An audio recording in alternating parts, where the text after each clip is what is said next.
And we are so happy to have all of you here today for the impact of new gTLDs on the internet space. We're lucky to have such an amazing panel and a great moderator. So thank you all for participating. We're excited to be here at Busboys and Poets. Obviously, it's a pretty unconventional space for what we're typically used to. So I hope you all enjoy. Lunch is obviously served in the back, so help yourselves.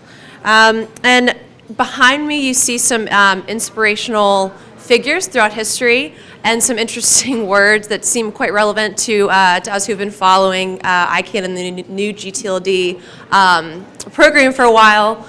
Waiting, watching, dreaming. So I felt that was a little bit relevant for us.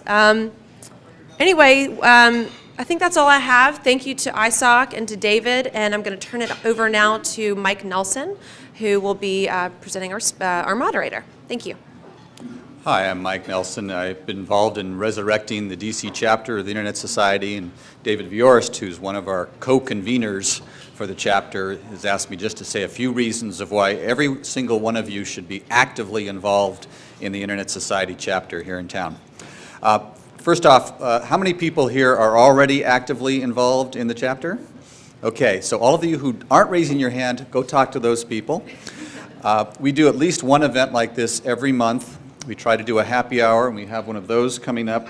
Actually, a big holiday party on Thursday. Holiday party on Thursday at the Science Club, right? No. Oh, no? No, it's listed on our website. Okay, go to the website, ISOC-DC.org. Sorry about that, David. Okay, anyway, I work for Microsoft. We hosted the last Internet Society chapter event at our facility. Very interesting discussions on internet governance and the like. Also, we have a couple of former board members of the Internet Society here. Hands up. Right there. Steve Crocker and Vinny, who's not listening to me. So you can talk to them about global Internet Society if you're not aware on what all the good things we're doing. So let me now turn it over to our moderator, David McAuley, who used to work for the Internet Society and now works for one of the companies I used to work for, which is Bloomberg. David is writing for Bloomberg BNA and does some of the most in-depth and detailed and impartial reporting about the domain name field of anybody I know, and I think will be an exceptional moderator for this panel. So over to you, David. Thank you, Mike and Liz. Thanks very much. Welcome to the event today, and thank you to the sponsors for putting this on. It's going to be very instructive.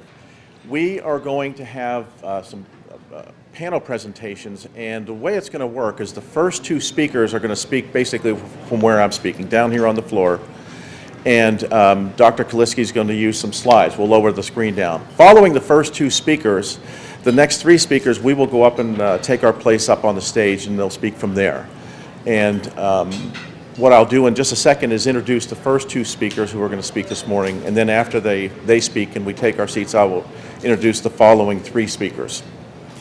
The format is to be brief presentations from each of the speakers. We're talking something on the order of 5 to 10, 11, 12 minutes, something like that. And it's going to be something where I'll try and make sure we stay on time. I'm sorry, I'll try and make sure that we stay on time, but there'll be brief presentations. Our first speaker is going to be Taylor Frank, and I've actually given him a couple more minutes because one of the things we want to do is what the IETF and what ICANN do so well is they have newcomer sessions. And so Taylor has agreed to give a general overview of the gTLD program for people that may be new to this here in this room or on the webcast. And so that'll be 1 or 2 minutes extra that he's going to take. So bear with us while we do that. It's a very good thing to do to make sure that people can understand what's going on, a little bit of a roadmap, if you will. After the presentations, I will be asking the speakers a number of questions, but I'll also be tuned to the room to see if there are people out here that have interesting questions that they would like to bring up, and we'll certainly make that as accommodating as we can. And Liz and David may also ask some questions. Finally, I would just like to say thank you, and let me just jump into the introductions. Our first speaker this morning will be Taylor Frank, who's the Vice President of Strategy and Development at FairWinds Partners, one of our sponsors today. Taylor specializes in advising brand owners on ways to optimize digital presence, and he's presently advising dozens of corporations who are involved in the new gTLD program. Following Taylor, Dr. Burt Kaliski, Jr., Senior Vice President and Chief Technology Officer at Verisign, will speak. Dr. Kaliski leads the Verisign labs, and he facilitates the technical community within the Verisign corporate family. With that done, I will now turn it over to Taylor. Both microphones. One hand, two hands. Thanks, David. As David mentioned, I'm Taylor Frank, a Vice President with FairWinds, and these aren't my slides, but I think these are your slides, Burt. But I'm going to talk a few minutes just about the new gTLD program in general, just to give people who aren't familiar with the space some context, some background, so this is a meaningful and productive conversation. And then also, as David mentioned, I'll share our perspective on the new gTLD topic. And FairWinds is a strategy consultancy that works nearly exclusively with brand owners. So we can share the brand perspective on new TLDs from a number of different angles. So first, a bit of background. And again, apologies if this is repetitive for nearly everyone in the room, but new gTLDs are probably a fairly foreign topic to everybody outside of this room. Here on the street, pretty much everywhere. So we're just now beginning the process of educating the general public, educating consumers, etc. People are now seeing advertisements on TV during sporting events about new gTLDs. Still don't know what it means, but they're starting to get this, and we're just starting to see the education process get up and running. So I think we're holding an event in February, a few blocks away at the museum, to talk about new gTLDs, to start spreading awareness, etc. But for those who aren't aware, we're going to give a little bit of background on new gTLDs, and to understand new gTLDs, it's best to start with the basics of what's a TLD. TLD stands for top-level domain. So for example, Bloomberg.com. .com is the TLD within that web address or within that domain name. There are a couple of different kinds of TLDs. There are generic or gTLDs, things like .com or .net or .org or .gov. There are country code top-level domains, things like .uk for the United Kingdom, .de for Germany, .ca for Canada. There are also internationalized domain names, so domain names where to the right of the dot is in foreign script, and then there are infrastructural domains like .arpa, which, again, nearly everyone outside of this room probably doesn't know that exists, but they're definitely there. So that's a TLD. There are about 20 gTLDs, a couple hundred ccTLDs, and a number of others. Now, from what's a TLD to the new gTLD program, it's important to understand the organization behind the entire space. So ICANN, the Internet Corporation of Assigned Names and Numbers, is a nonprofit that was created in 1998, essentially by the Department of Commerce. And their goal or their purpose, their mission, is to develop policy and to not necessarily regulate, but to act as the steward for the domain space. In 2008, I believe, ICANN began a policy development process that was supposed to ultimately lead to a new program that would introduce diversity to the domain space. Essentially, they wanted to open up the top-level space to .anything you wanted.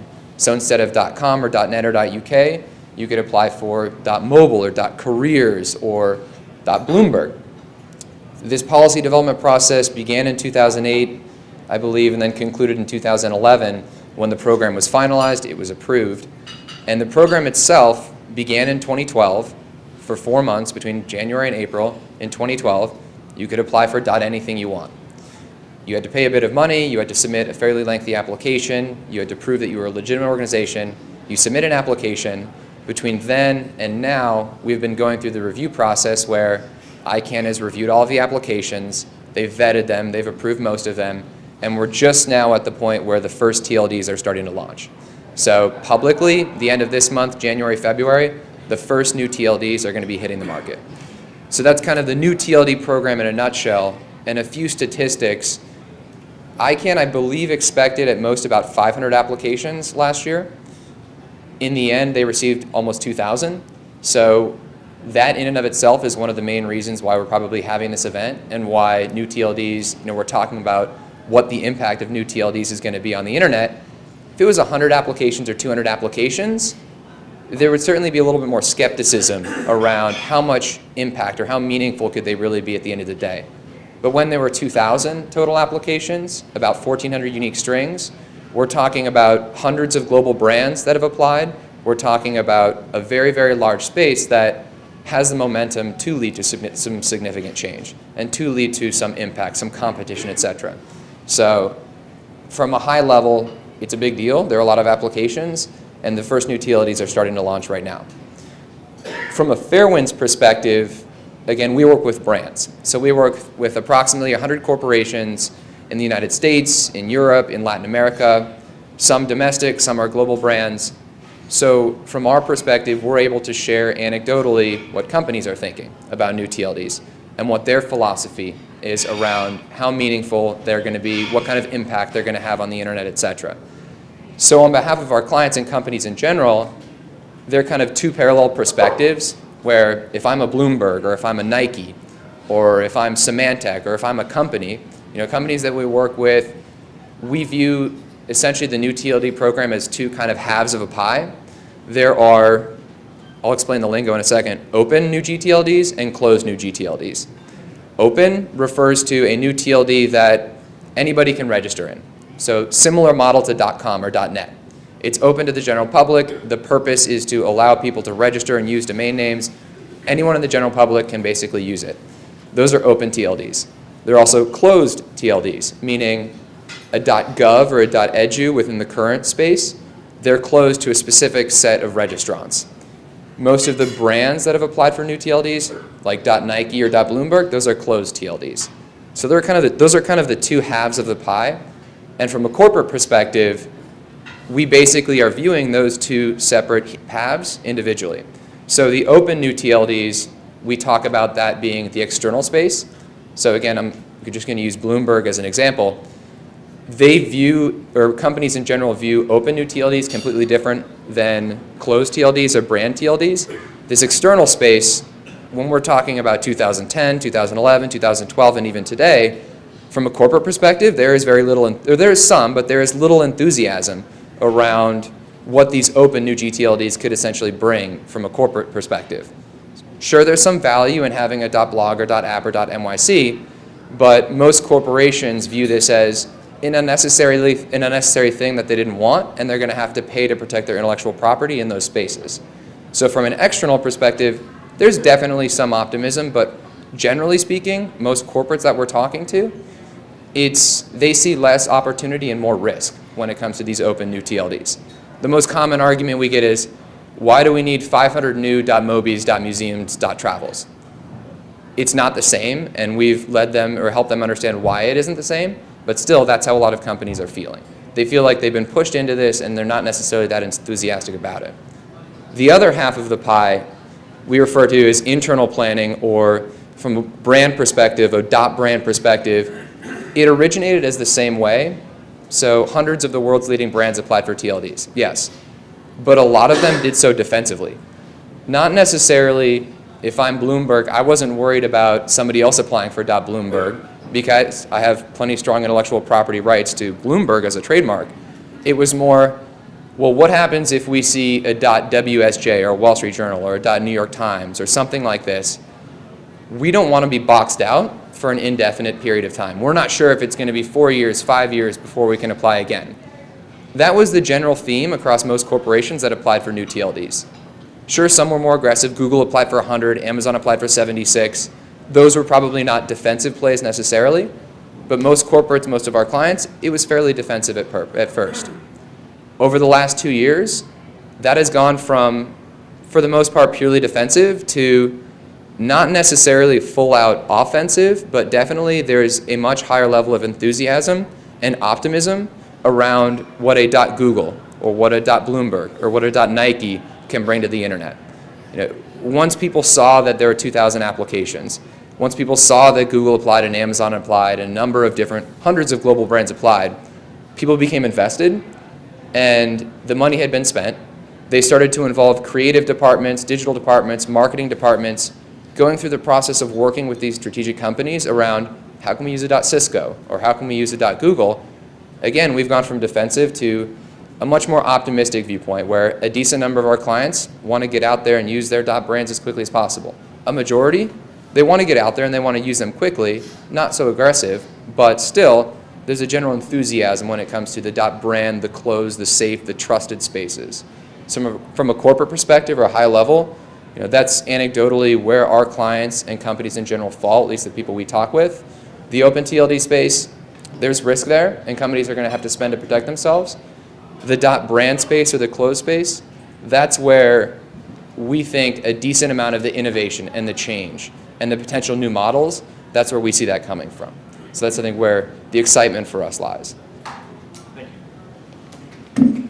Thanks very much. Dr. Kaliski, I'll hold this for you. Or can you do both? I got it. Thanks. Well, thank you very much. And good setting the stage for an important transformation in the way that we all interact with the internet. Everything has a name from one point of view or another. How do we use those names and find the things that we're looking for? An interesting technical topic that I wanted to set the stage for is something called name collisions. And what I hope to achieve in the next 10 minutes or so is to give you a good definition and progress report on the problem of name collisions to help you understand perhaps the primary issue that the technical community is working through in support of the business objectives for this new gTLD program. Next slide. So we start with the story of installed systems on the internet on the left-hand side interacting with the global domain name system, or DNS. Installed systems make a number of assumptions about how they can name things. And the domain name system is now 30 years old.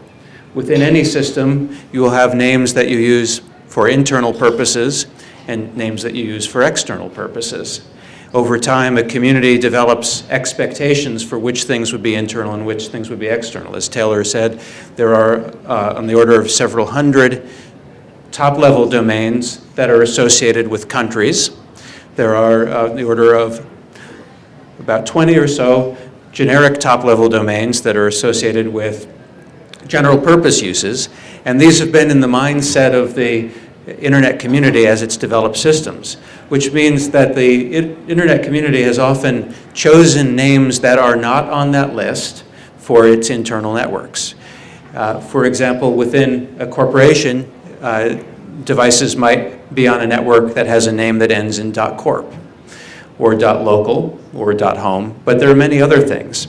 Now, the process of resolving a name, that is, translating the name into an IP address or other record, generally at some point involves contacting the global DNS.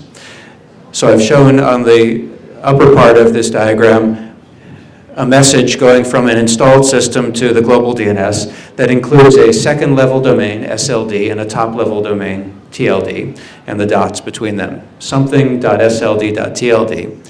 And if that TLD exists only in the local namespace of the installed system, then the response that comes back from the global DNS is that the top-level domain doesn't exist. It's NX domain. In fact, that's a general purpose response when the query that's sent to the global DNS ultimately produces an error message indicating that the name hasn't been registered externally. That's what internal systems have been expecting as they've been designed for many of these top-level domains. Next slide. Now, suppose, on the other hand, that the top-level domain that has been assumed not to be registered externally suddenly is registered externally. And as I note on the right-hand side, with that top-level domain added to the global DNS, there are now 1,400 more potential opportunities. All of the applicants for all the good purposes that have proposed these additions to the domain name system have a potential impact on the installed systems that may have assumed, based on best practices for 20 years or so, that these names were reserved. And the installed system then has what we'll call a name collision. In fact, another term for this would be a namespace collision. The assumptions that the internal namespace and the external namespace were separate from each other has been broken.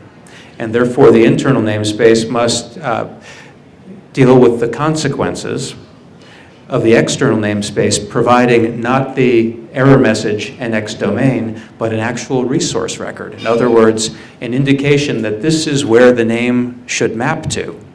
Now, if that were to happen, there are several potential risks. One is that the installed system breaks. It's expecting to contact the printer on the 8th floor, and instead it contacts a server across the world because the resource record points it to an internet address somewhere else. Internal information might leak because now queries that at one time were only being sent to the root servers of the domain name system are now propagating to other parts unexpectedly, unknown to the internal system when it was originating its queries. And then worse yet, there could be some cyber attacks. Now, this might seem extreme, and it's certainly not the case that every time a collision occurs, all of these consequences follow. These are the potential risks. These are the kinds of things that security researchers look at carefully to understand the bounds of the risk and then make the right risk-benefit trade-offs. But the important point is that assumptions have changed. The assumption that internal stays internal and external stays external has changed. And there's an interesting reason for that, which we might get into later on.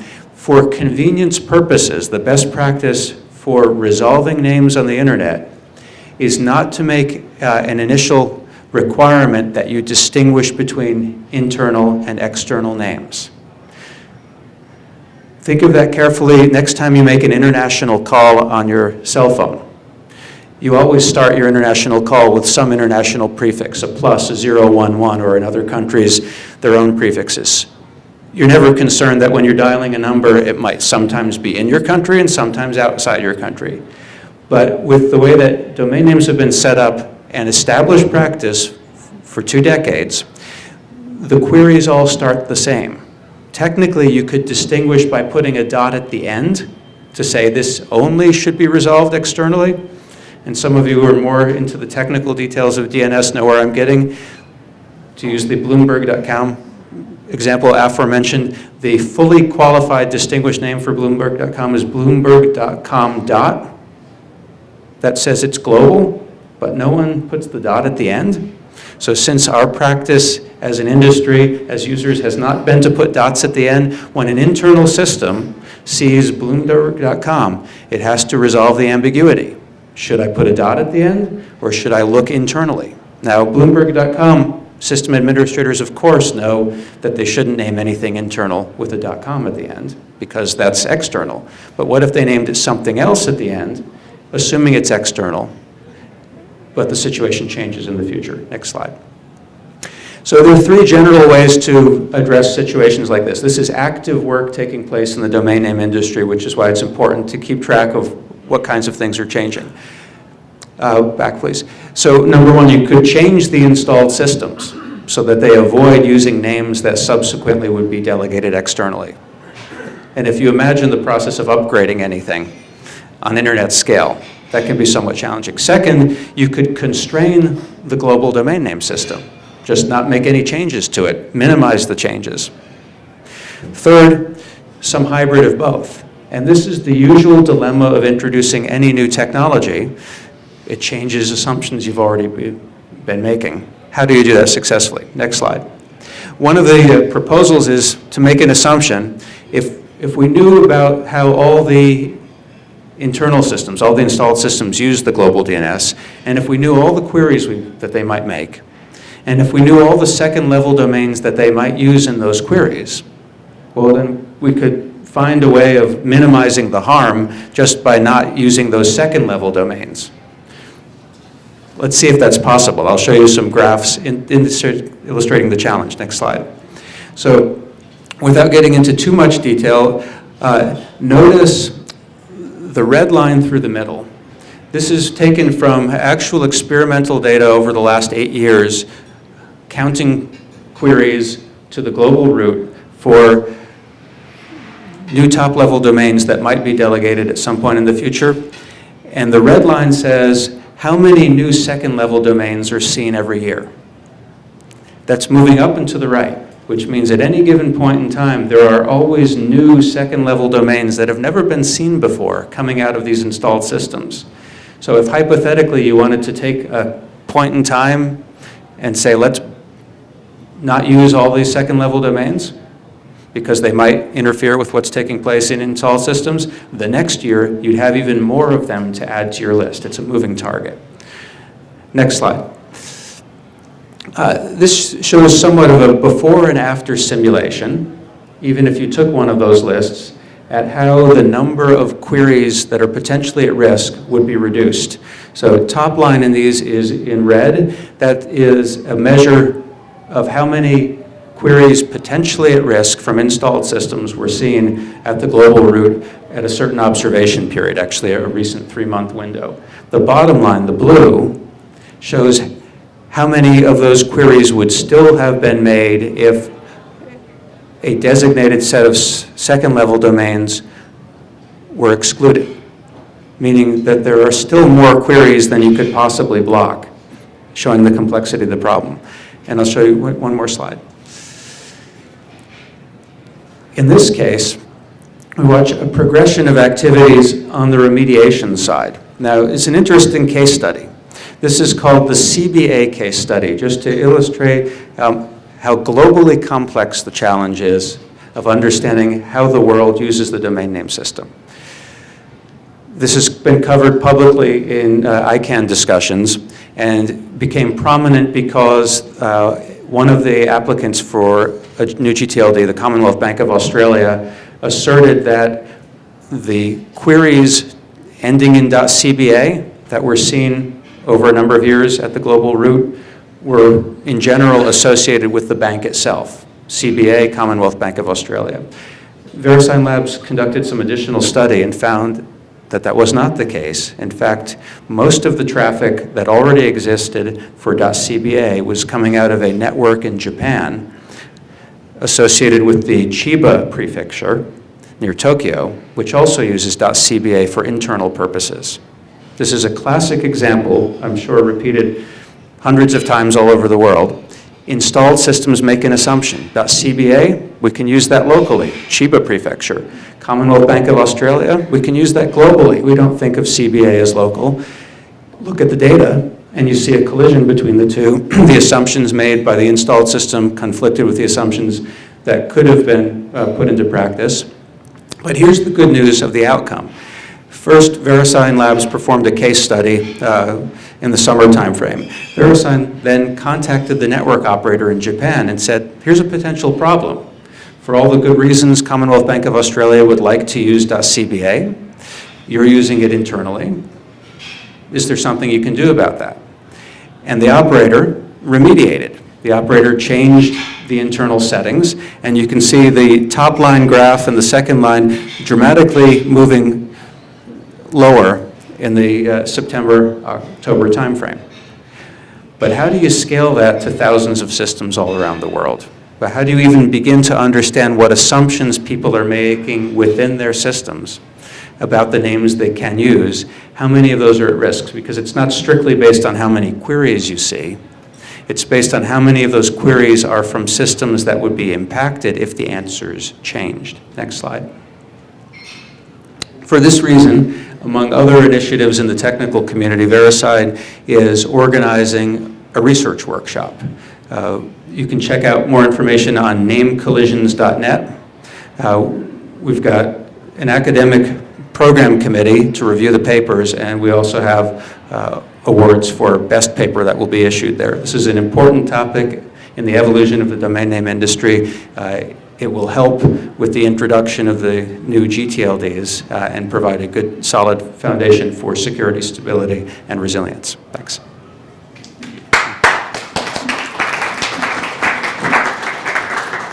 Thank you very much. We're going to take 1 minute now to move up onto the stage, if the other speakers and Doctor, if you would come, and Taylor.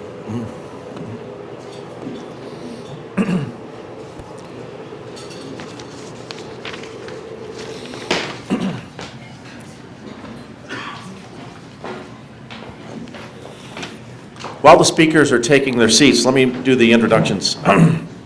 Our next speaker will be Sarah Deutsch, Vice President and Deputy General Counsel for Verizon Communications. Sarah covers a wide range of international IP legal issues such as copyrights and trademarks for Verizon, and she's represented Verizon internet policy, internet liability, and jurisdictional issues, and has had a role in shaping the Digital Millennium Copyright Act and also the Anti-Cyber Squatting Consumer Protection Act. After Sarah speaks, Andrew Mack will speak. He's a principal and co-founder of AM Global Consulting, a Washington-based consulting firm that helps companies in emerging markets.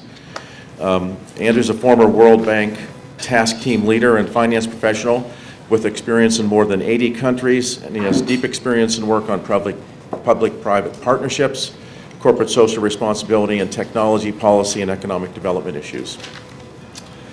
John Nevett is one of the co-founders of Donuts, and he serves as executive vice president and on Donuts board as well. He is a founding board member also of the Domain Name Association, which is the domain industry's trade association. So with those introductions, I will ask Sarah to begin her comments. Sure, which one would you like? That one would be nice enough to hold it. Okay. Okay. Is this working? It is. It should be. Okay. So I'm going to give you the perspective from a brand owner who did not apply for a new gTLD. And we're not alone. Apparently, many big brands decided that they were not going to apply, whether Facebook or AT&T or Procter & Gamble. This isn't working. This one is. This is for the web, and this. Oh, okay. Is this working? Yeah, it's working. Okay. So I guess from our perspective, when you add 1,900 new gTLDs into the root, this increases the likelihood of some problems occurring, problems that we've already faced as a large brand holder with the 22 gTLDs that we already have. So, for example, it will increase the likelihood of cyber squatting, intellectual property infringement, fraud, cybercrime, and consumer confusion. And I guess our biggest concern, and the thing we were hoping for, were some stronger mechanisms once we have all these new gTLDs, especially the ones that are open to the public, to deal with the volume of infringement and the bad behavior, and also the fact that in the new ecosystem, many of the people that we want to enforce against, the registry, the registrar, and the registrant, might all be located outside the U.S., where there really are no remedies like an anti-cyber squatting law that we really only have here in the U.S. So it's going to create some challenges for brand owners to police in all these new spaces.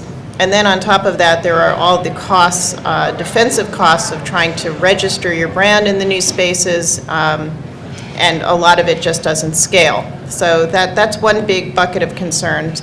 On the consumer confusion point, we're also very concerned about the decision at ICANN to allow singular and plural variations of the same new gTLDs to exist together. We think that will result, obviously, in consumer confusion. So, for example, there's some arbitration decisions at the International Center for Dispute Resolution, and they found that .sport and .sports were confusing, and those two should not be allowed to exist together. But at the same time, other panels have found that .car and .cars are just fine to exist, and .hotel and .hotels are not confusing, and they can exist together. So that's a big bucket of concern. And then finally, there's this issue about closed generic applications, and Taylor mentioned that there are open and closed applications. So this is a subset of the closed applications that are not applied for by brand owners to protect their brand, but they're applied for by companies to lock up basically a generic word for their exclusive use, whether that's .phone or .cloud or .mobile. So consumers may not realize that when they sign up for a .phone TLD, for example, that registry is just provided by Dish Network and their affiliates, and not by the rest of the ecosystem. So we have filed extensive comments at ICANN about this, and we've been very heartened that both the Government Advisory Committee and ICANN's board have asked and encouraged people to convert their applications from closed to open, and most have, but there are still a few out there, and there's some arbitration proceedings that are happening at the same time. But basically now the burden is on these applicants to show why operating a closed generic is somehow in the public interest. So we don't think it is. And then lastly, I will support Burt's really excellent presentation on domain name collision, which I could not even possibly try to repeat or explain, but just from the very basic understanding of what this is, that before these, nearly 2,000 new gTLDs were ever approved and introduced into the root, servers, devices, and applications all have had existing names. It just made sense to name them something, and if these names wind up being the same as the new gTLDs and they query the internet, then many of these names can leak or collide when the new gTLDs actually enter into the root. And as an ISP, Verizon is very concerned about the implications both for our customers, for large enterprises, but also for small and medium enterprises, many of whom have had their IT systems set up by some unknown person long gone 20 years ago, and somewhere embedded is going to be a problem. They're not going to know about it till the names collide. So the challenge will be locating all of the collisions, telling people about this, somehow expecting them to remediate this. And I understand, the more I learn about this, that the remediations are actually very difficult, and some of them are not easy. It's not just a name change, but Burt can explain further. What we really need to know, and I know there are studies pending at ICANN about this, but what will be the consequences from name collisions, not just counting the numbers of them or trying to do little looks in time at what they might be, but really understanding where the problems are and what will be the consequences, especially if you have voice over IP communications, there's machine-to-machine communications, there are communications that are intended for internal use that could lead to external use, resulting in security breaches. Could there be hacking and other nefarious mischief that come out of some of this confusion? So we're hoping to understand the consequences and make sure that ICANN acts very cautiously before the new gTLDs are identified into the root. And then lastly, I just think that the study Verisign did in this Commonwealth Bank of Australia is just fascinating, because who would have thought that something .cba would result in domain name collisions? But I just think it emphasizes that we live in a global society. We have no idea what other languages and cultures have named their devices, and we really need to be very cautious and careful looking at this going forward.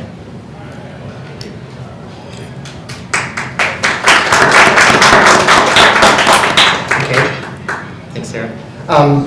So my name is Andrew Mack, and our firm focuses on what might be technically described as the rest of the world.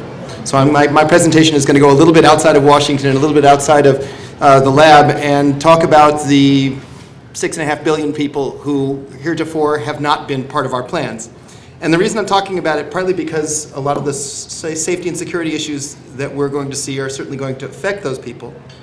Partly because this is where the world is growing, and partly because in the end, we're going to have to sell these things to somebody. And so looking at the fastest growing parts of the world seems to make sense to us. We recognize that the Global South probably wasn't a part of most gTLD business plans. It wasn't part of most people's focus. Very few applications from emerging markets, just a handful from Latin America, just a handful from Africa, for example.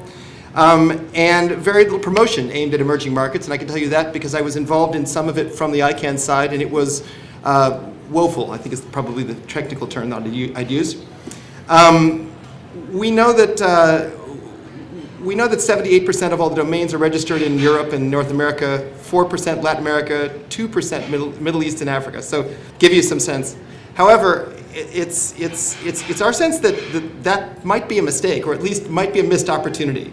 That not all the gTLDs are going to be successful in the North, and that emerging markets are big markets that could be a lot of opportunity as we go forward. So, what makes me think that this is the case? Well, we talk about the current demand. You've got weak CCLDs in large parts of the Global South. But you've also got weak gTLD penetration, which is to say that there isn't a lot of legacy focus on the existing gTLDs. Could that be an opportunity for people who are bringing in new gTLDs? Possibly, right? Comms, orgs, and nets are still very, very well known, but they're not nearly as well known as they are in the Global North. At the same time, you've got this huge increase in the amount of people who are coming online and the amount of focus of getting people online in terms of all kinds of government policy. Online usage, Internet usage, Africa up 50% in the last 4 years. Latin America up 20% in the last 2 years. Developing countries, mobile broadband subscriptions doubled in the last 2 years, now outnumber subscriptions in developing countries. So there's a fair number of people, right? Wanted to show you, and I don't know if you can see it from here, but Africa and Switzerland have roughly the same number of domain names, but Africa has 25 times more internet users than Switzerland. You can see that. Now here's the kicker. What's the growth? There are 8 million Swiss. There are 1.1 billion Africans.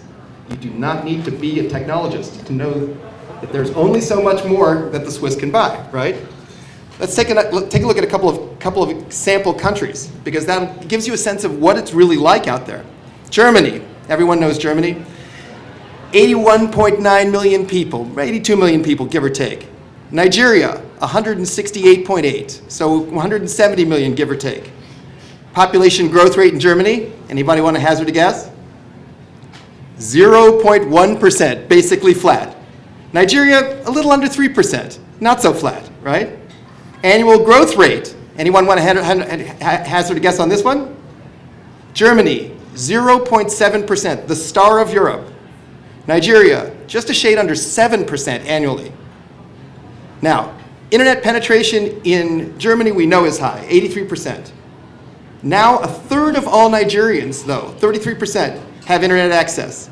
More and more coming online as phone service comes in, as all the new phones come in are internet enabled. 10.8% of Germans are under 25 years old, 63% of Nigerians. Here's the kicker from the competition perspective. If you're in Germany, you want a DE, there are 15 million of you, right? 15 million Germans, so that's basically what? That's one in say 5 or 6 of Germans have a DE. There are 20,000 .NGs for the Nigerian ccTLD. So the point is that there are tremendous opportunities that are out there. We can go on and on. Tablet shipments have grown 111%. Smartphone shipments up 70%. You've got 20 of the fastest growing populations in the world. 16 are in Africa. Let's see. Let's look at some examples of another example of Brazil. 5th most populous country in the world. 50% in internet penetration rate. Penetration rate has doubled in the last 4 years. Importantly, the GDP has grown 10% in each of the last 4 years. The key thing here is that these are the parts of the world that are growing. And these are the parts of the world where there's no legacy competition. And importantly, these are parts of the world where all of the work that we do with these new gTLDs can contribute to their economic growth and also to the growth of the economies, generally speaking, because many of them have the ability to do things for the economic development, the build out of the internet space in these countries. So I have all kinds of other facts and figures that I'd be happy to share with you. But the key thing is, in the north, there's going to be a tremendous amount of competition. In the south, very, very few people have looked at it to this point. We know that there's tremendous demand. We know that the demand curve is like this. It's going straight up. We know that they're not making more people in Scandinavia, but they're making lots of them in places like Africa, Latin America, Southeast Asia. And we reckon that regardless of whether or not we're going to focus on the global north, focus on the global south at the same time makes very good economic sense. And then if you add in the safety, security, and other policy issues, it's that much more important. Thanks.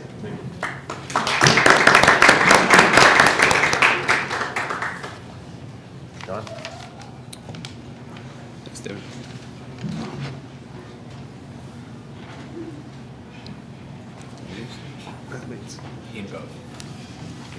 Anybody?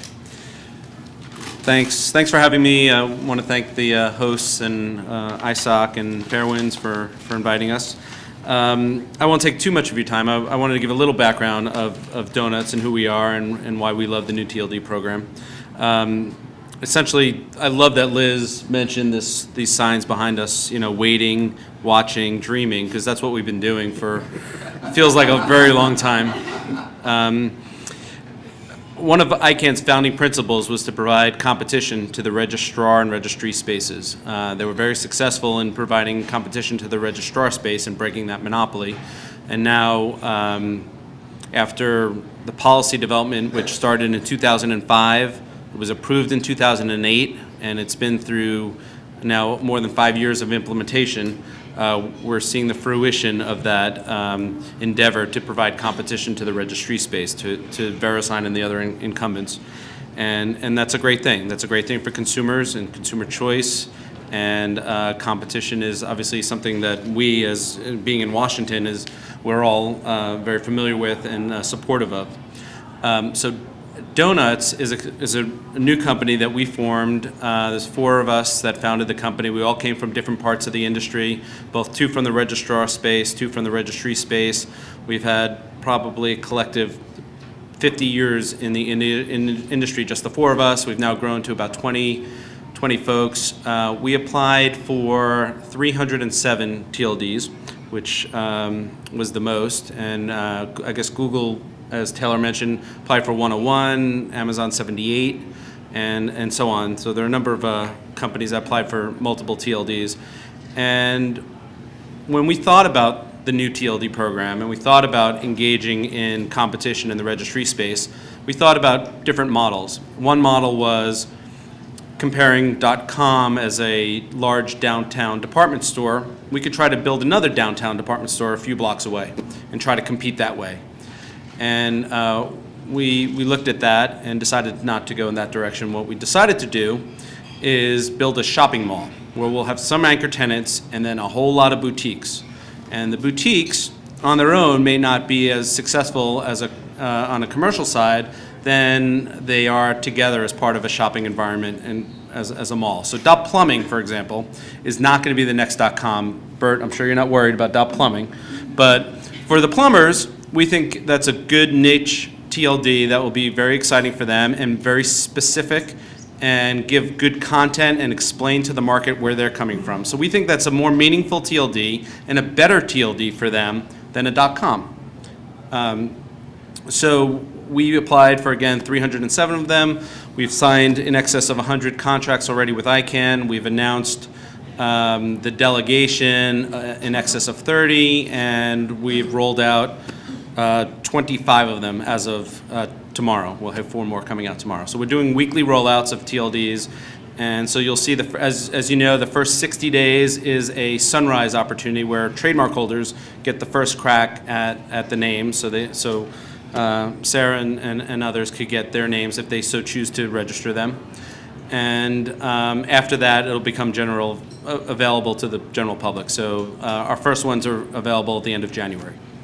So one thing we also did was we want to have, on top of the ICANN requirements for trademark protection, which are much greater than the existing TLDs and the incumbent TLDs. So you have mandatory sunrise now, you have this new takedown service called the URS, you have the existing UDRP, you have a dispute resolution process if the registry itself engages in any problematic behavior on the trademark side.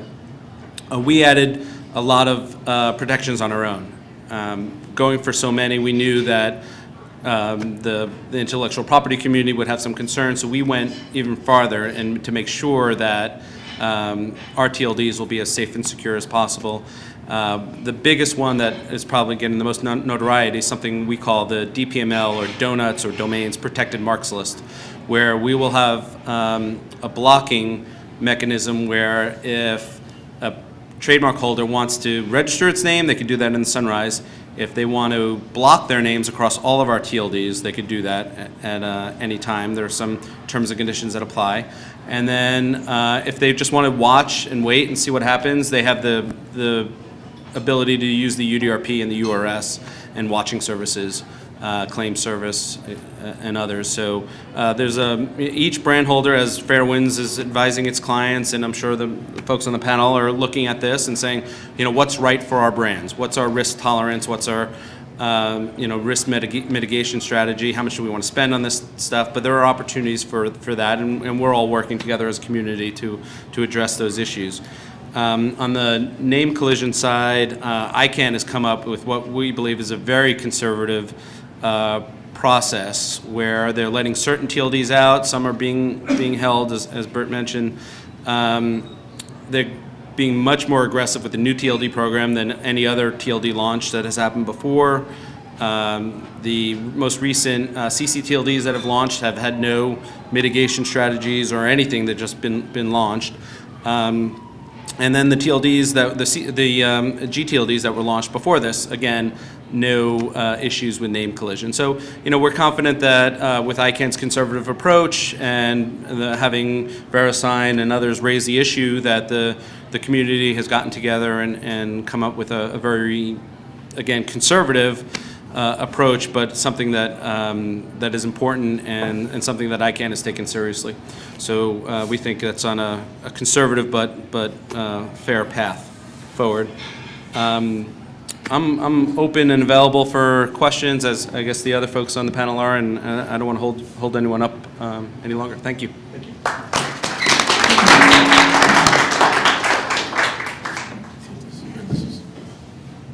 I would like to lead off with some questions.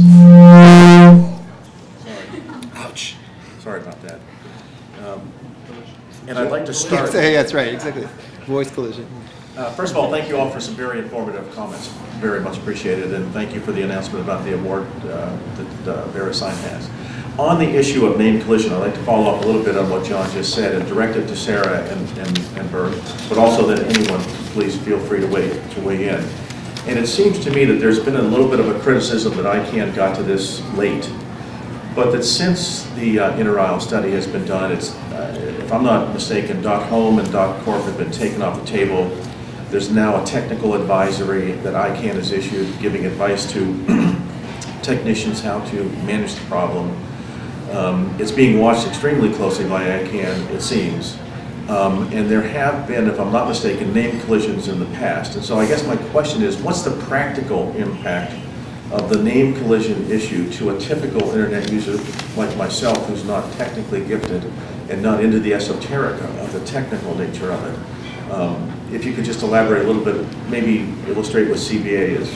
Was there any tremendous problem that the bank incurred or anything like that? That would be my first question.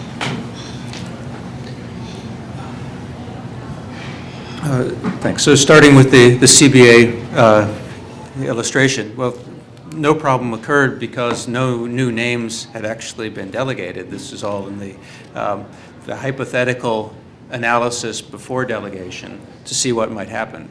But multiply that by 1,400, that's where the scale becomes unnerving. In the previous cases, one of the most famous illustrations was when Czechoslovakia was a country, and .cs was used for computer science departments as well as for the country, and there were some collisions that occurred in an earlier day in the internet, and they could be observed and changes could be made. So many systems have been embedded for so long that it would be hard to say what the consequences could be, and then managing them at a large scale where it's not just a single period in time, one change to respond to, it's multiplied further. Now, having said that, ICANN has been following the issue closely. It has a Security and Stability Advisory Council that has made repeated recommendations over a number of years that these issues could be a concern. And it takes time to adopt recommendations and to adapt and make changes and proposals and so on. Interesting to note, though, the most recent actions from ICANN, and this is to respond to the conservative side of things, actually run the risk of preventing some of the good names that might not cause any harm from actually being used. So to go more specifically into the conservative countermeasure that ICANN allows applicants to take. Remember the chart I showed you with the increasing number of observed second-level domains over a period of time? That's taken from the so-called Day in the Life, or DIDL study, conducted by one of the DNS research groups independent of this whole program over the past 8 years. Actually, the independence is important to show that there would be no bias built into the prior year samples. It's just saying, what happens in an ordinary day in the life of the internet from all the root server operators? What kind of queries do they see? So the conservative countermeasure was to say, if any of these second-level domains in your applied-for top-level domain were seen over a previous 8-year period, whether they would cause harm or not because we don't know what the harm is, just that they were seen from somewhere in some system, then you can't use them until there's definitive proof that there is no harm. Now that is conservative, but it's also limiting because some of the most popular names that applicants would like fall into that set. That's why Verisign has recommended, I think ICANN is acknowledging this in its recent guidance to IT operators, that you take a qualitative approach where you actually look at evidence for harm based on the systems and the way that they use the names. Now, finally to your question, David, what would be the impact to me as an ordinary user? If I'm generally browsing the internet from my home, I'm not dealing with a corporate network, am I? Whatever I put in for my queries, it will just give me the responses I'm looking for. And if there are non-existent responses, usually someone's search engine gets in the middle and tells me what they think I really should be looking for. If I'm in a corporate environment, though, the situation is different because I may have applications that I use that built in assumptions that certain names were reserved internal to the network. And we just don't know how many of those there are and what the impact would be. That's the reason for doing more research. That's the reason for ICANN observing that there may not have been problems in the past, has published a 20-page handbook guide to system operators for what they need to do to address the problem. And I would just add that there may have been some rollouts in the past, but never at this volume and at this number. And I think the problem will be, although it's wonderful that there's now an alert to users, you wouldn't believe the number of companies that we've approached, large companies, to talk about this issue. They don't even know about the issue. Many companies don't, and small and medium businesses, office buildings, whoever, they don't even know that ICANN exists. So the educational curve is going to be very large. And I think it was very obvious that .home and .corp had huge volumes of problems. Those should be put aside, which is a very conservative and accurate decision. But we would note that even if a collision occurs in a few times in one of the new gTLDs, and unless you know the consequences from the collision, there could be severe failures. The first time the company sees it, they may not know why something is failing. They may call their ISP. We won't know. So it's very complex. Thanks. And we certainly support ICANN's endeavors to study the issue as they're doing. They have a contractor that is looking at every individual new TLD application on an application-by-application basis. As Burt mentioned, 25 TLDs, they're waiting for this report before they release. The others, they felt the level of risk was so low that it didn't warrant being held up. But we should also study the incumbent TLDs and name collisions in the incumbents, because this is not just a new TLD basis. This could occur in existing TLDs, and it occur in CCTLDs and others. So if we're going to look at this from a technical standpoint and a comprehensive matter, we think that makes sense. Thank you. If no one else wants to weigh in on that, let me ask Taylor if you would start and then go down the panel. What do you think the DNS will look like in 5 years? What will ICANN look like in 5 years? Will it even be there? Could you comment on what you think is going to happen? Well, I hope ICANN will be there, and I think there will be more new TLDs. There will be more TLDs. I definitely think there are going to be a number of additional spaces where people can register, people can use names. There's going to be a lot of activity. What's impossible to say is how successful are they all going to be? What type of new models are we going to see? What type of evolution are we going to see that comes out of the domain space over the next 5 years? No one can argue that there are going to be a lot more, but out of all of the additional new TLDs, we don't know how many are going to be successful. From our perspective, we think that a .Nike or a .Google, where there's already brand equity, there's sophisticated people, marketers, with essentially, if you look at Google, they have the world as their audience. I would say they have a lot greater chance of being able to leverage a .Google and do something different and outside of the box and creative and go beyond how we conceive of the domain spaces today. I think that could be something completely different and new, but again, it's impossible to say. And who knows? These technology issues might be something that puts a huge, or essentially puts the brakes on a number of these new TLDs. But 5 years from now, I have no idea. Excellent question.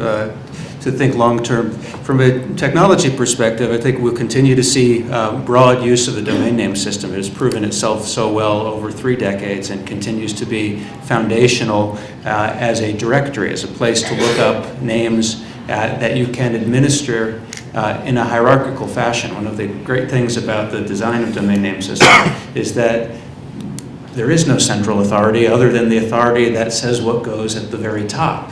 From there on down, it is all distributed by countries, by generics, by organizations, one level to another level to another level. It's the beauty of the forethought of the design. Another new technology trend that has made DNS even more valuable in security and stability is the domain name system security extensions, or DNSSEC. And that tells you confidently that the information that the domain name system is returning to you as a relying party is what was intended by the parties who put it in the system to begin with, whoever published it in this hierarchical structure. I expect we'll see more use of DNSSEC and more information in general that needs to be distributed this way, put in the domain name system. That's why it's so important to have the assurance that DNS does no harm, and to look carefully not only at things that might affect DNS itself, but the impact that DNS has on the rest of the world.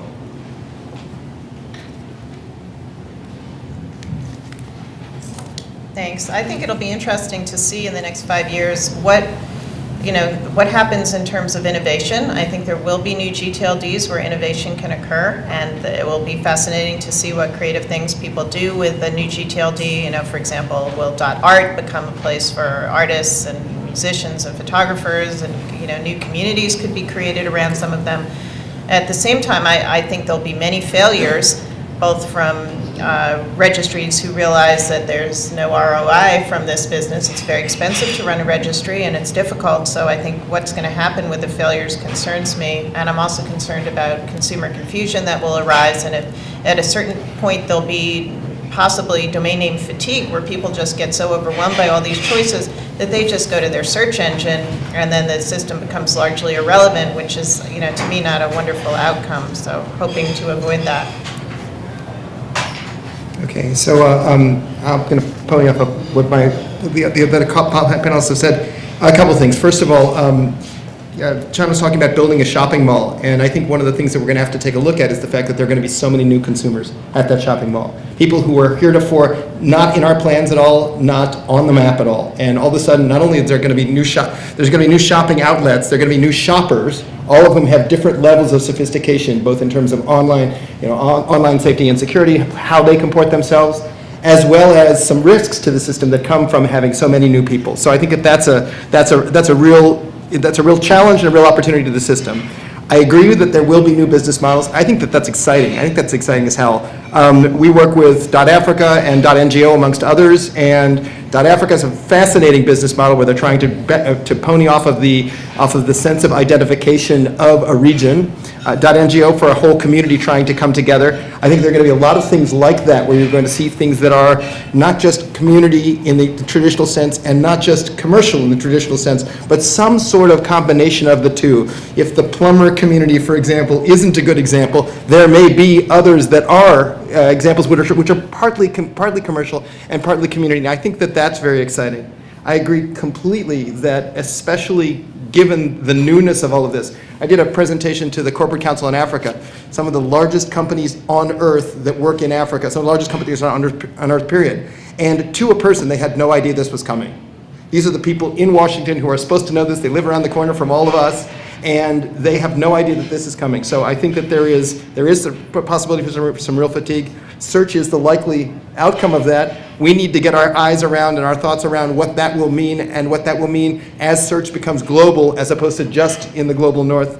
And then lastly, to the question about ICANN, I think ICANN is going to have to be different. I mean, we're already seeing this with what's happening with the Brazil meeting. I think that there's some real confusion about where it's going to go. I think it's of concern to the business community. It's certainly of concern to us. At the same time, the way that it was as more of a closed system and more of an insider system was bound to change. And so the question is, can we catch up, and can we move forward fast enough to make sure that ICANN stays relevant? There's almost no question that governments are going to try to get more influence. I hope that we can still maintain the same kind of multi-stakeholder look and feel that we've had in the past, because I think that's been a tremendous strength of the system at this point and has provided the fertile ground for these kinds of innovations that we're talking about. Thanks, Andy. So, yeah, I agree with a lot of what folks have said so far. I think we are aligned that there will be broad use of the DNS, and we're aligned to make sure that that happens and work together on that as a community. As mentioned, we have a domain name association, a new trade organization built by people all over the industry to get together to try to work together on issues that were of joint support. And something like broad use of the DNS and making sure the technology works well and making sure ICANN in 5 years is still the special entity that it is, with multi-stakeholder model, bottom-up consensus building support, things like that. So we're all aligned on that, I think, going forward. And as far as the new TLD program goes, the issue is, how do you define success, right?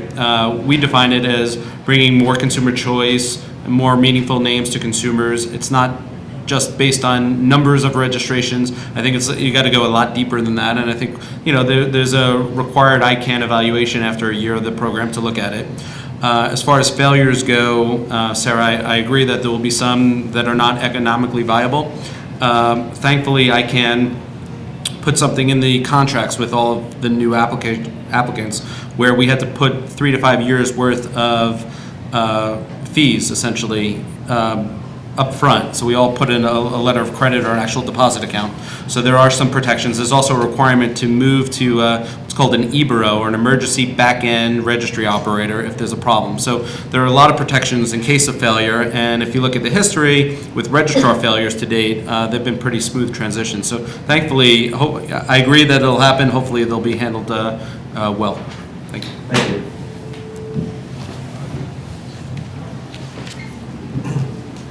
Thank you. I'd like to pose one more question, and at the same time, ask anybody that's in the audience that may have a question, please, as this question is winding up, please let us know. And I'd like to go down the line again, and it's going to ask about the new TLD program and its impact on internet governance. And internet governance is perhaps a little bit off the point here, but the TLD program may fit into it in this sense. The International Telecommunications Union, in their conference last year, the World Conference of International Telecommunications, there was a concerted push to get internet governance into the hands of governments. And it didn't quite get over the top, but it came up with some fractured ITRs at the end of the process. This year, ICANN's having a meeting in Brazil that's along the same lines, or it sounds like it may be along the same lines. But the ITU itself has a plenipotentiary meeting in October, November. It's a seminal time for them. And so my question is, will this be a factor that plays into changes in internet governance coming this year, or setting the stage for changes?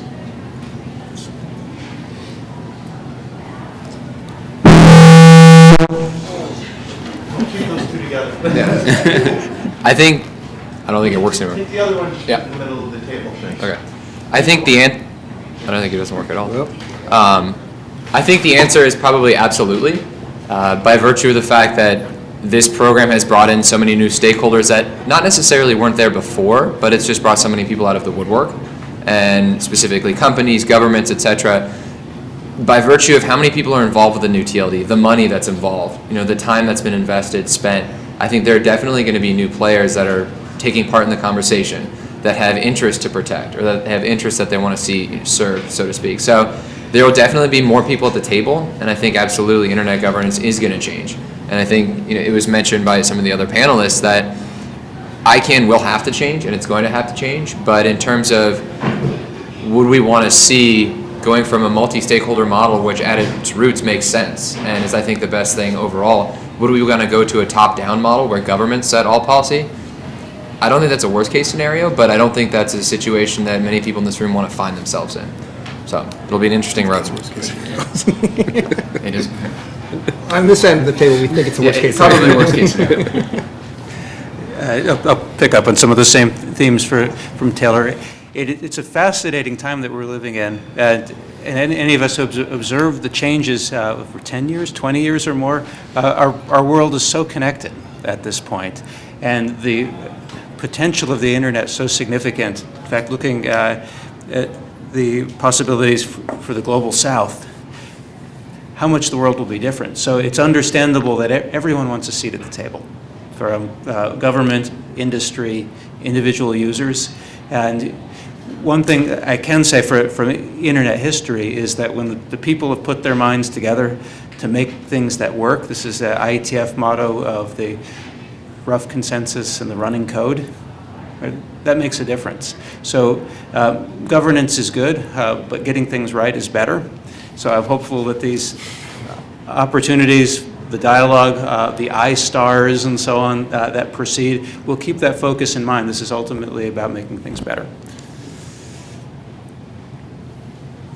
Yeah, I think you're going to get a pretty, you're not going to get a lot of debate on this issue. I think everyone on this panel wants ICANN to succeed. We want the rollout to go smoothly, because if it doesn't, it just draws unneeded attention. So I think that we want the multi-stakeholder process to succeed, and that's why we all participate, I think, at some level, because it has generally worked, and the consequences of expanding the discussion are, it's always good to discuss, but we have to make sure that, we're talking about a seat at the table and not, kind of,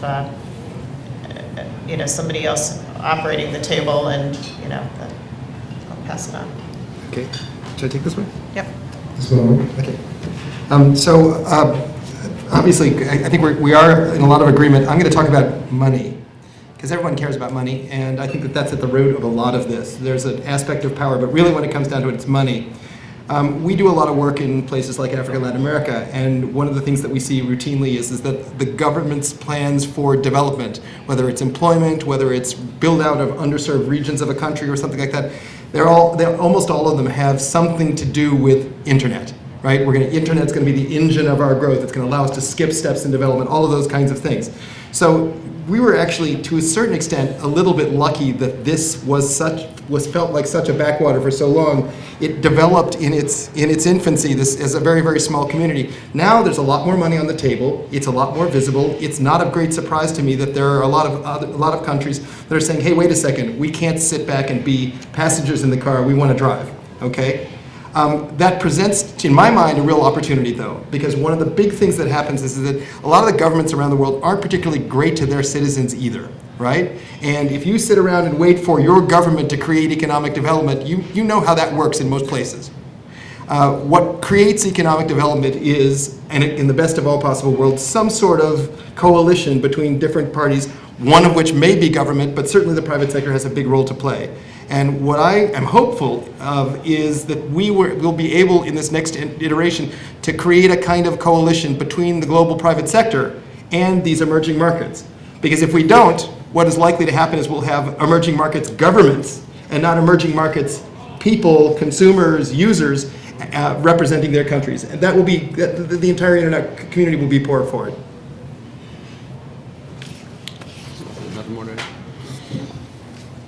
Thank you. I noticed that Benny had a question, so I'm going to take the microphones down there. Along the way, let me say that when we ask for questions from the audience, we also welcome comments. Please try to keep them to a minute, but we know how gifted the audiences are at these events. Which one is the webcast? Webcast. Try and Okay, keep it so if I want to not webcast, I have to and vice versa. Yeah. So this is a fascinating panel. When I first saw the message, I emailed David and I said, well, isn't there anybody from ICANN there? Because it looks like very kind of one-sided. But I see that it's more than one-sided. There are several sides to this issue. And I'm just coming from Moscow. For the audience here, I'm Vice President of ICANN for Russia, CIS, and Eastern Europe. And I have to tell you that the issues that you guys are having are completely different from the issues that they have. Like, the biggest concern last week was, when I landed there on Tuesday, was why the .Moscow domain is not yet approved and the agreement is not signed. By Thursday evening, that was their biggest happy issue, because they went through the process and got it. Likewise for their other domains that they have applied. And Russia has several top-level domains that they applied for, including in Cyrillic script, but also in Latin. And I think the point that we are kind of focused here is, all the problems that we have, and the point that they're focusing there is how to make this a successful business case, or in the case of .deti, which is .kids in Cyrillic, how to make this a successful policy case. In other words, instead of trying to limit the harmful content through software, etc., they are figuring out how to actually put all the legal content that is suitable for kids in this top-level domain. So we don't know if this will be a successful thing, because the same way you guys don't know whether any of the 300 and how many were there? 307. Yeah, are gonna be successful. At the same time, and it was more of a comment, but at the same time, I was thinking if you remove you guys, Google, and a couple of others, then the number of top-level domains would suddenly drop dramatically.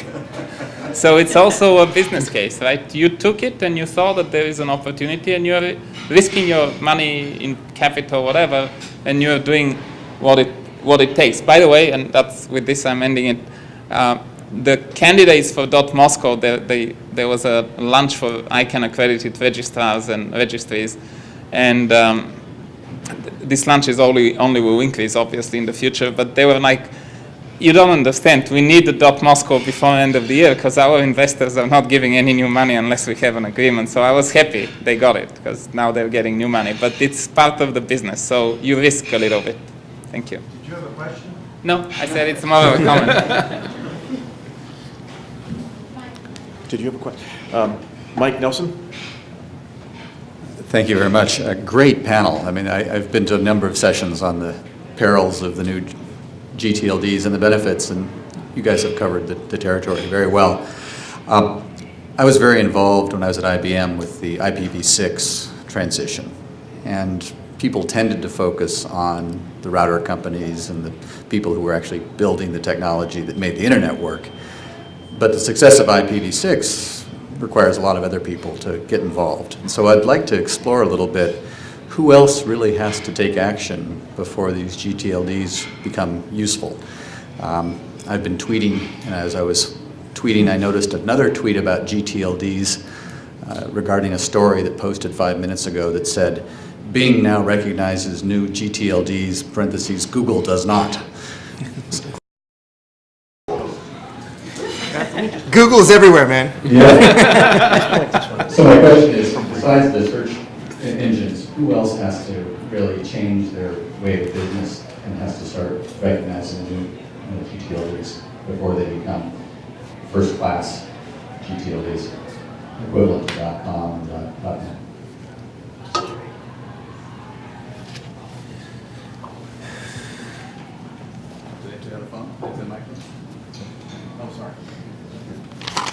You want to be this guy too? Yeah, that works. So Mike, you ask excuse me, you ask a good question about adoption and with parallels to IPv6 and the fact you need end-to-end support and all the other places. So one place I'll highlight, especially is looking at the benefits of new gTLDs for people who don't speak English or use Latin character sets. So you'd like to have domain names that are entirely internationalized, both sides of the dot. That's promising, moving into new parts of the world and so on. You'd need support through applications, browsers, email systems, and so on. Very often when you're registering an account on a website, the identifier you use for yourself is your email address. So even the entry field for the email address that you register has to recognize all the international characters left and right and so on. So that's a place where the upgrade that I think has the most global benefit would need further encouragement. The other aspect to look at this is who else needs to be concerned, who's in the ecosystem of DNS.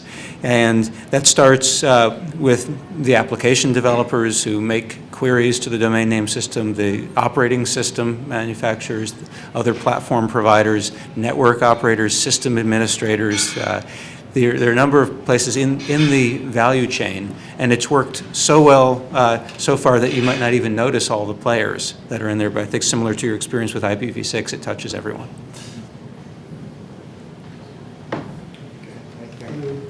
No, just the wireless. So Mike, that's a great question as well. One thing we're working on, I mentioned before, the Domain Name Association. It's comprised of registries, both existing gTLDs, ccTLDs, new registries, registrars, and other related parties. We're setting up a technology committee to help look at all these issues. I think we're aligned even with Verisign's 22 applications, but we want the broad use of the DNS. We want the DNS to matter, and we need the DNS to work. And I think we're all aligned on, at least I hope we're all aligned on that. And so we're working together as a community to help any way we can to make sure that happens. So just a quick thought. I want the DNS to work too. I think that's a good idea. I'm thinking about how most of the people in the world are going to find out about this, because most of the people don't know. And I'm thinking of at least 3/4 of humanity that wouldn't otherwise be reachable through traditional PR or internet marketing. And the thing that comes into my mind, there are two vectors that are likely to be really important. One certainly is going to be the old government, broadcast ability to do broadcast of one sort or another. The other one speaks to where things are going and where people are going to get their internet, which is cell phone companies. Because when it comes down to it, most parts of the world, they're never going to own even a tablet. They'll probably get the internet through their phone. And if that's the case, then cell phone companies who already know how to reach millions and millions and millions of people in the global south, they're going to probably be a very, very important vector, and none of the other things are going to really matter if we can't reach enough people. So. Okay. I'll just point this out. Okay. Phil Portland, and what you just said, Andrew, is a great segue to the question I'm going to ask. Anytime, man. We didn't plan this. If we could fast forward 1 year, and we're meeting here, we'd be given at least a preliminary judgment on the program, and we probably base that on two things. One, minimizing harm, minimizing the name equations, minimizing infringement, minimizing uptake by scammers and spammers and other bad actors. But the other side has a market developed, has a vibrant market developed, and that's going to take marketing, because I think everyone said most people outside this room don't know that. So let me give you some examples. We got right past this door, we have a room full of millennials who've grown up online, so anybody should know about it. They will, and they'll notice next year there's a .Nike, there's a .Google, but how do you reach them and convince them that there's some name they should want to register for their personal use or for their startup? John, you got .Plumbing.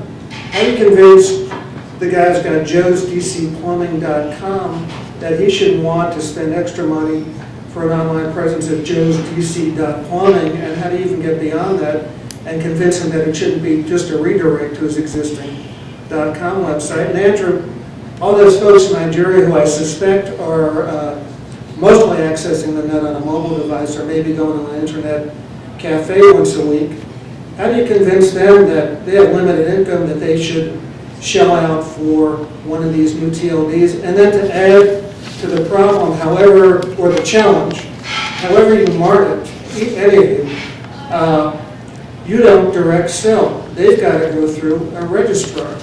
And the registrars may or may not carry the TLD you're marketing. You've got to have an agreement with them.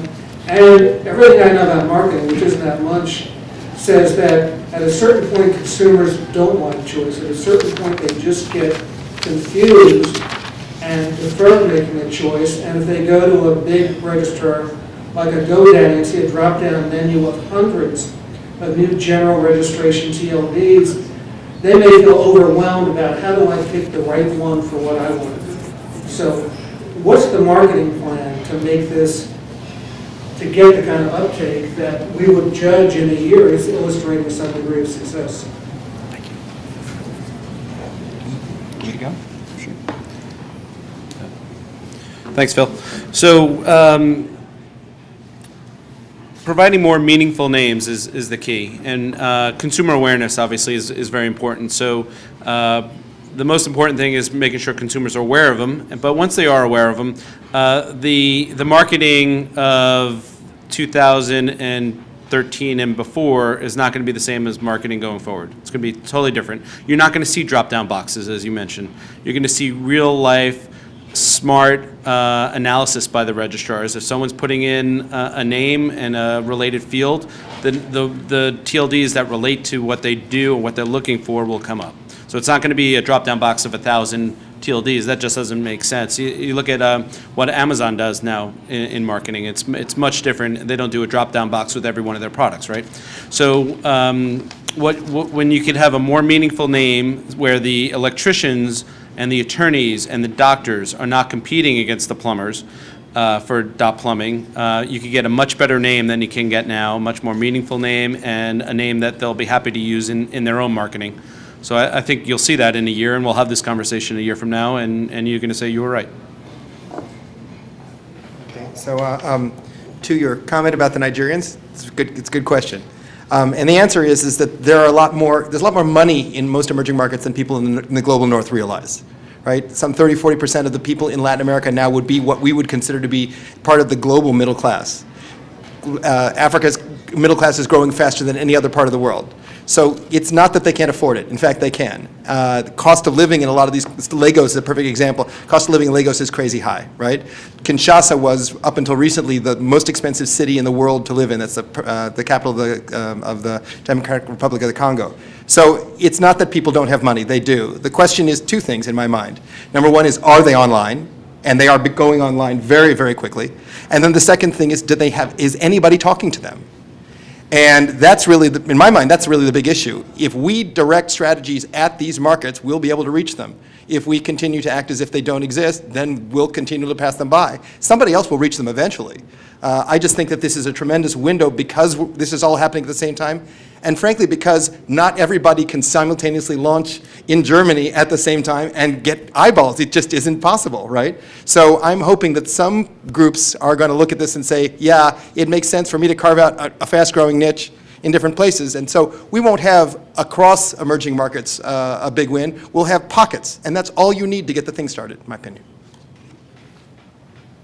Well, I just wanted to confirm the growth in Nigeria.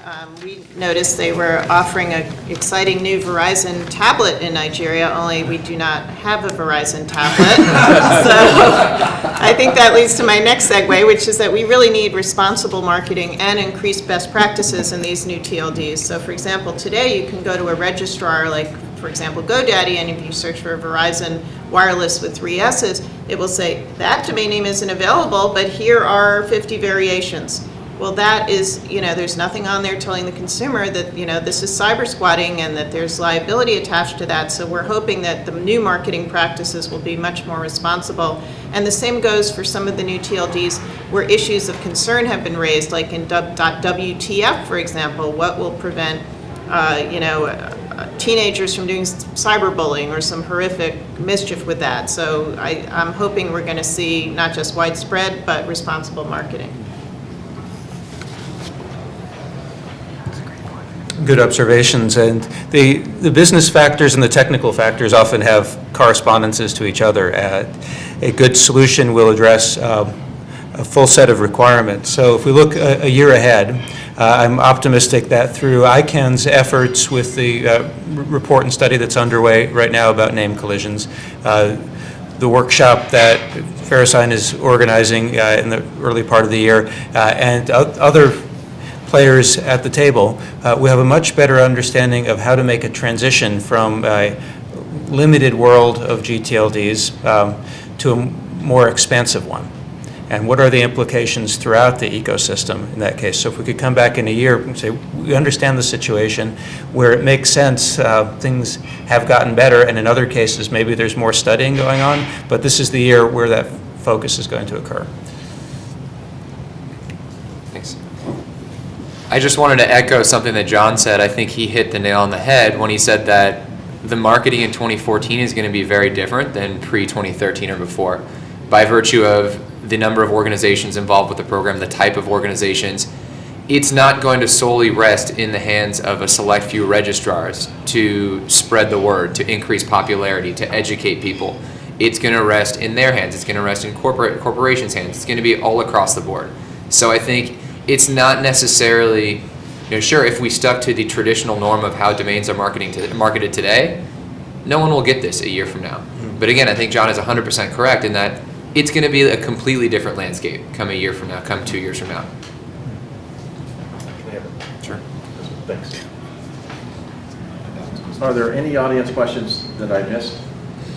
If not, I'm going to ask a lightning round question to wrap it up. And that's just to ask each of the panelists to mention what you think or what has caught your attention as the most interesting new domain name insofar as a new service or a new business model. Be careful with that. This is the bad one? Yeah. In terms of new business models, I think that some of the community TLDs, some of the geographic TLDs, some of the brand TLDs, where there's already the ability to identify with something, whether it's be a brand or a community or a geographic TLD, I think that that's probably the most exciting area for me and for FairWinds. On the other hand, I think there are some, so I agree 100% with Sarah that there is going to be TLD fatigue. At one point, there are just going to be so many, and we're potentially just going to be diluting an already diluted space. If you look at e-commerce, there's going to be a .shop, a .shopping, a .store, a .deal, a .deals, a .coupon, a .coupons. It's not going to be possible for all of them to be successful necessarily. But when I look at kind of that open new TLD space, originally talking about niche TLDs that aren't going to be successful, we might say something like a .tattoo or a .ninja, and not necessarily throw them under the bus, but say, well, how can you possibly make a viable business model out of a .ninja? Then I started to think about it. Actually, Taylor.ninja or something like that could be kind of cool. So we'll see. Well, my focus is mostly on the technical topics, and Verisign has customers and has applications of our own, so I'm reluctant to choose one phenomenon over another. But let me say, looking globally at the impact of the internet, one of the really fascinating applications is for .Africa. And this, again, aligns with the growth of the global south, the notion of an identity, and that the internet can transcend all kinds of things. It can unify in many different ways, can provide presence, provide voice, and so on. And these are the interesting intersections, both of the policy and the technology, the people and the practice. I better take that one, Sarah, if you could use that. And yes, exactly. Just personally, I was just intrigued by many of the community applications, either communities that bind people from geographic regions or based on interests that they might have. I thought those are all going to be very fascinating to watch. And then there's a bunch on the list, if you look through them, that you just kind of chuckle and you think, like, what were you thinking? But we'll see. Come on, name names. Okay, so this is now my collection of microphones here. Well, first of all, I think you underestimate the power of the global ninja community. They are multitudes. There may be some that are giggle like that, but I think a lot of them have to have some sort of they have to have some draw, because the truth of the matter is that most of the people who know that this program exists already have a website or a dozen websites, right? And that's one of the things. What's going to make it urgent? I like the idea of the communities. Love .Africa. We've worked with them since early on. Love the .NGO because it creates a space that really doesn't exist right now and allows people to get to their mission. If you think about the idea of what you want to get accomplished, raising funds, finding partners, all that kind of stuff. If you can do it in a safe and secure place, that's a real contribution. That's one of the things that I'm interested in. Is I think that there are real contributions that can be made that are more than just making money or breaking even. One that nobody's mentioned but I think is interesting also is .gay. And that's partly interesting because I think it'll be an interesting thing to see how it plays out internationally, because it means different things in different parts of the world.